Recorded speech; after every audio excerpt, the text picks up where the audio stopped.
Hi friends, how are you? Today our video is Swarna Jayanti Complex Aadhar Center Part 2. ఈ video నేను ముఖ్యంగా ఎందుకు తీశాను అంటే ఆధార్లో ఏదైనా ప్రాబ్లం ఉంటే ఎక్కడికి వెళ్ళాలి, ఎలా సాల్వ్ చేసుకోవాలి తెలియక మీ సేవల చుట్టూ తిరుగుతూ చాలామంది ప్రాబ్లం ఫేస్ చేస్తూ ఉన్న వారిని చూసి నేను ఈ వీడియో తీశాను. ఇది అమీర్పేటలోని స్వర్ణ జయంతి కాంప్లెక్స్లోని ఆధార్ సెంటర్. ఇక్కడ ఇది మెయిన్ ఎంట్రన్స్. ఇక్కడ నుంచి మనం డైరెక్ట్గా వెళ్ళడానికి మనకి లేదు. ఇక్కడ నుంచి లెఫ్ట్ సైడ్ వెళ్ళాలి.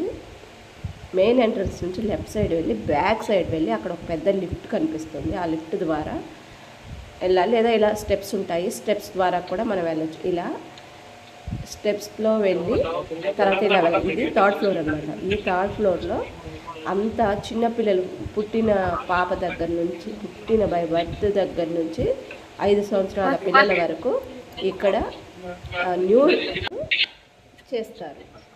ఇక్కడ చాలామంది చాలా చోట్ల 5 రాష్ట్రాల నుంచి మొత్తం ఇక్కడికే వస్తారు. ఇది హెడ్ బ్రాంచ్ అన్నమాట.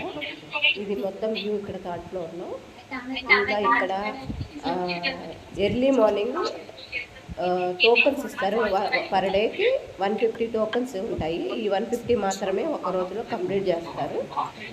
8 to 9 మధ్యలో ఈ టోకెన్ ఇస్తారు. అది తీసుకొని ఇక్కడ మనం వెయిట్ చేస్తే వాళ్ళు టోకెన్ వైజ్ పిలిచి మనకి ఆధార్ కార్డు పిల్లలకి ప్రిపేర్ మనం ఇచ్చిన అడ్రస్కే వస్తుంది Aadhaar card. Thank you for watching my video. Thank you so much.